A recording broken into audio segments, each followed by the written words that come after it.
one of Staffordshire's parliamentary seats will be carved up under the final set of proposals to redraw the county's political map. The Boundary Commission for England has published its final recommendations for new constituencies, which will see the number of Staffordshire MPs cut from 12 to 11. Under these proposals, which remain unchanged from the revised plan revealed last October, the Stone seat would be effectively abolished, with parts of it divided between 4 of its neighbouring constituencies. The town of Stone would become part of a new Stoke-on-Trent South and Stone seat, while Cheadle would move to the Staffordshire Moorlands constituency, which would expand to include the whole of the existing district.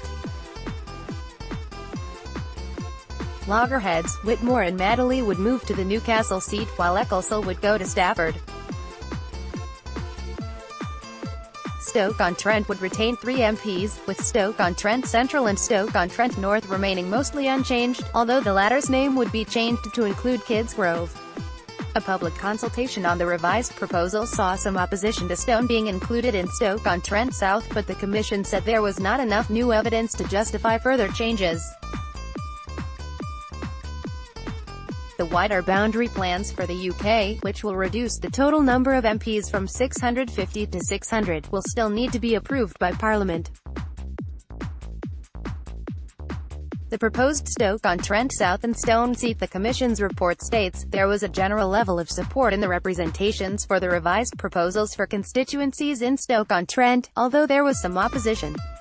The inclusion of the town of Kidsgrove in the Stoke-on-Trent North and Kidsgrove constituency was opposed by some, with it being claimed that Kidsgrove's ties were stronger with the rest of the borough of Newcastle under Lyme than they were with Stoke-on-Trent. There was also some opposition to the inclusion of the town of Stone in the Stoke-on-Trent South and Stone constituency, with claims that the town has no links with Stoke-on-Trent. Have your say with the people who decide what drugs the NHS can afford. We noted the opposition to some of our revised proposals, particularly with regard to the constituencies in the Stoke-on-Trent and Newcastle under Lyme constituencies, and also the Lichfield, Tamworth and Stafford constituencies, but we did not consider that any significant new evidence had been submitted that would lead us to consider further amendments, as well as reducing the overall number of MPs. The review's aim is to make all seats roughly the same size in terms of their electorates. Under earlier proposals, the Stoke-on-Trent Central seat would have been abolished and absorbed into its neighbours. But Potteries politicians from across the political divide fought against this, saying it would result in the city losing representation. This led to the current plans, which will see Stoke-on-Trent Central retained and expanded to include Fenton and Mayorhay, with Stone set for abolition instead.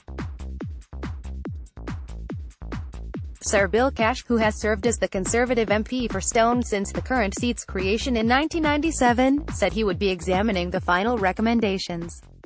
He said, "These proposals have only just been published, and so at the moment I'm just taking stock. It seems that reducing the number of MPs from 650 to 600 has been a more recent idea, which is now a firm proposal. This will have significant constitutional importance, due to amount of scrutiny and legislation that we can expect over the next few years, because of Brexit and everything. But the most important thing for me will be my constituents." In Cheshire East, the Congleton seat would remain the same under the final proposals, while Crewe,